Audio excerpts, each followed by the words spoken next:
Ken Welborn, how are you doing? I'm happy as a clam in a shell. It's been a great day, a great week, much to be thankful for. Looking forward to the holidays. Just couldn't ask for anything to be any better. Oh, that's right. You know, we had a great evening last night with a bunch of historian friends, and you know, it's nice getting together for the holidays with people that have been around a while and know a lot about a lot of things. Conversation's different with that room, isn't it? Oh, it was, and I had a great time there. Honored to be there. It's like sitting down with 8 encyclopedias because they all had been somewhere and done everything, and the conversations were just widely varied and fun. And the only thing is, I wish Doc Lawrence had been there. Oh, sure. I sent him a message last night, so that would have been great if he was with us. Well, one of the things that happened last night that we're remedying today, and that is a thing that you and I talked about years ago. I actually think I wrote about this for a column, and that is a Christmas tradition. You can do it anytime, right? But it's typically a Christmas tradition. That's how you remembered it, right? Yeah. And it's with an orange. I'm going to let you tell everybody what this great experience is and how you come to know it as a young boy.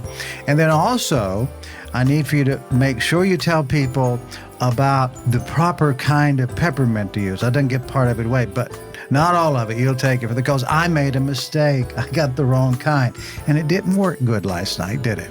No, but it'll work great today. Yeah, there you go. It's not always who you know, or not what you know, but who you know. And I knew where the other stuff was, so right. Here we are. But we were talking about that last night, and I was telling a story about what I refer to as a treat from my childhood. It was a very fond memory of mine.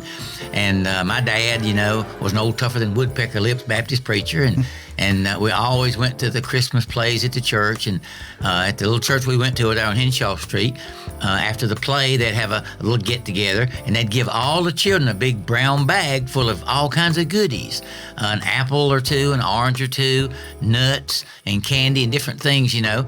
And we'd go home, and Dad would all go to the kitchen table, and Dad would say, "Sit your bags up here, boys," because my brothers would be there too, right. You know.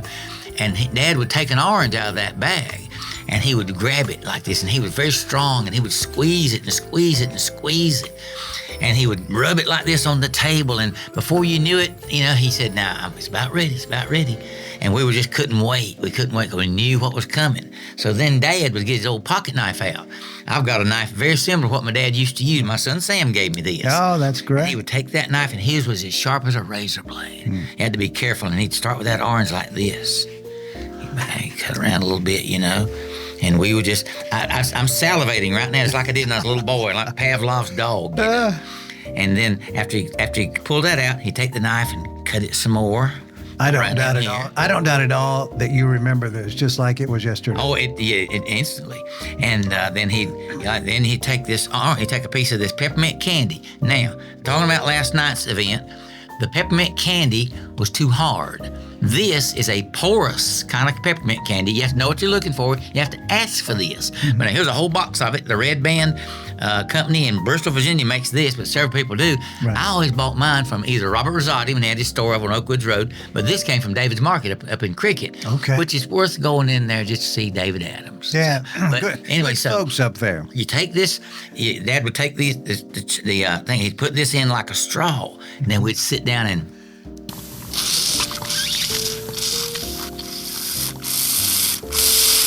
You might even be able to hear it. I don't know how close the microphone is, but... So have you struck gold yet? It's just a taste like no other. So what's happening is that the orange, it's a good ripe orange, right? These came from Florida. So it's a good ripe orange, and you've put this porous candy stick in there. So it's a straw. It is a peppermint straw. It's exactly what it is. So you're picking up the flavors of that peppermint as the orange comes through. Just like I said, you got to try it. And if you don't like it, I'll be stunned. Every kid I've ever... And matter of fact, I'm looking forward. I'll go this Sunday to see Carter, Grace, and Bo, my grandchildren, and I'm going to take some with me, a box of this stuff with me, some oranges. I don't think they've ever heard of it. Now, Sam, their dad, knows. I've fixed them for him, you know. Right. So this will be the first time that your grandchildren have had this experience. Right. Yeah. Okay. Yeah, and it's hard to put it down. Yeah.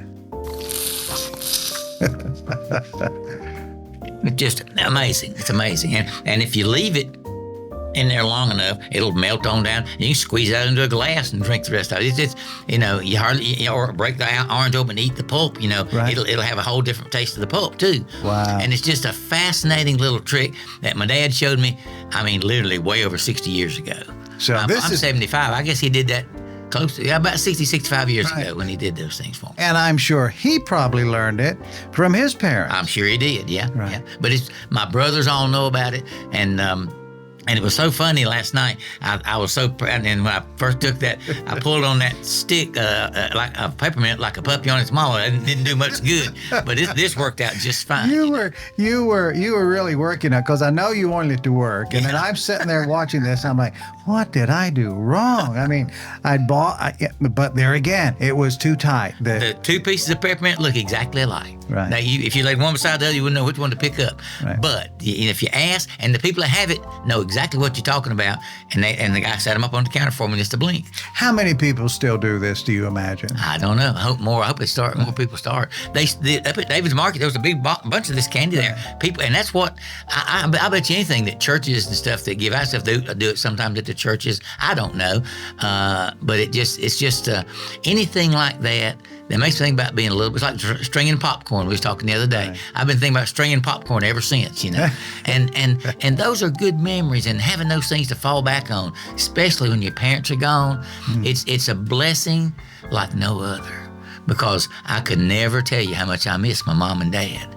And it is so wonderful when somebody remembers them fondly. And this is the same as somebody remembering them fondly. Right. Because I can just see him. That old man was strong, and he'd fix that, and he would just sit back and watch us suck on that thing. And he was happy to make his kids smile, And so it's the kind of thing that it's a great new tradition to start for anybody that hadn't tried it, because it'll be fun for them. It's a very it's expressive, right? You've got to do a little work to get it done just right. So if you don't take the knife, or it could be any kind of a knife, or a fork if you had to, I guess, and stir up the insides, it's not going to work right, is You it? need to get more juice that way. Right. And Dad was so strong. When he got through rubbing that thing on the table, I had to take the knife and cut in there. He didn't really have to, because he'd make that thing, it would be liquid. And but that gives me a little extra advantage on it, so to have more in there. But it's just plain fun. Yeah. And kids love it, and then the daddy and mama love it too. Yeah. It's Makes everybody happy. absolutely.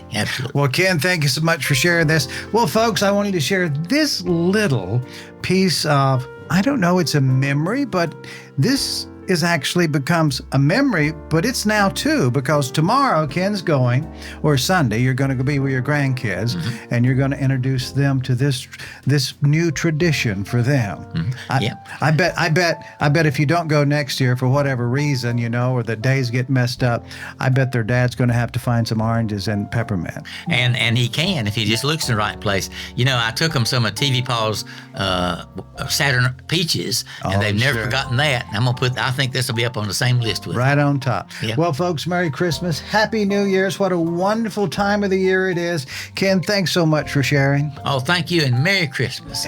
It's a good one.